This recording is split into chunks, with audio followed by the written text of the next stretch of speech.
খাগড়াছড়িতে ৯.৫ কোটি টাকা ব্যয়ে নির্মিত আধুনিক ল্যান্ডফিল ও পয়ঃবর্জ্য পরিশোধনাগার শুরুতে দেখিয়েছিল সম্ভাবনার আলো।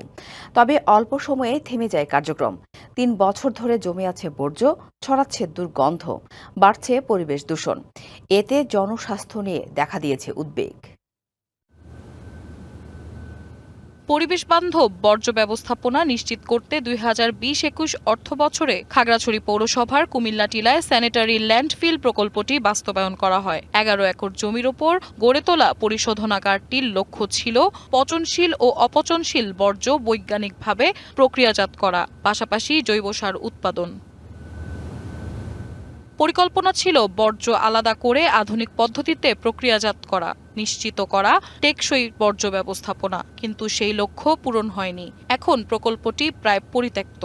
অনেক বেশি মাছি ছিল, দুর্গন্ধ তো অনেক ছিল, মশার উৎপত্তি অনেক বেশি, অনেকের ডায়রিয়া হচ্ছিল। যতদিন ময়লা ফালাইছে এতদিন আমি চলতে পারি না, ফিরতে পারি নাই। আমরা বাচ্চাদের অসুখ বেরাম বেশি হয়েছে।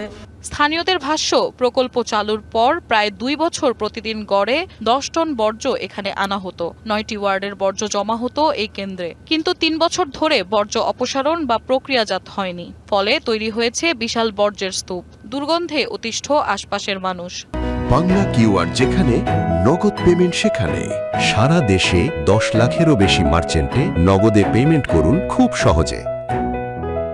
বর্ষায় দূষিত পানি ছড়িয়ে পড়লে বাড়ে পরিবেশ দূষণ, দেখা দেয় বিভিন্ন রোগ ছড়িয়ে পড়ার আশঙ্কা। এই বিষয়গুলো আমাদের নজরে এসেছে। এখানে বর্জ্য অব্যবস্থাপনার বিষয়টি সংশ্লিষ্ট কর্তৃপক্ষের সাথে আলোচনা করেছি। এই বিষয়ে কি পদক্ষেপ নেওয়া যায় সেই বিষয়ে আমি পদক্ষেপ গ্রহণ করব। এলাকাবাসীর দাবি, কুমিল্লা টিলা একটি ঘনবসতিপূর্ণ এলাকা। এখানে আবার বর্জ্য ফেলা শুরু হলে দুর্গন্ধ ও দূষণের কারণে বসবাস করা কঠিন হয়ে পড়বে। তাই তারা চান জায়গাটি পরিষ্কার পরিচ্ছন্ন করে শিশু পার্ক, উন্মুক্ত বিনোদন কেন্দ্র কিংবা পরিবার বান্ধব একটি পর্যটন স্পটে রূপান্তর করা হোক। তাদের মতে এতে পরিবেশ সুরক্ষিত থাকবে, স্থানীয়রা পাবেন স্বাস্থ্যকর বিনোদনের জায়গা, বাড়বে পর্যটন নগরী খাগড়াছড়ির সৌন্দর্য। তাই কোটি টাকার এই প্রকল্পটি পরিত্যক্ত না রেখে জনকল্যাণে ব্যবহারের উদ্যোগ চান তারা।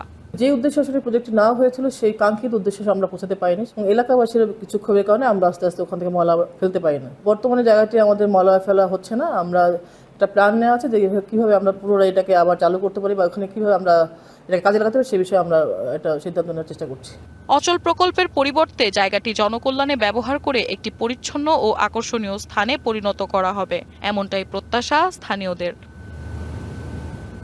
DBC news desk.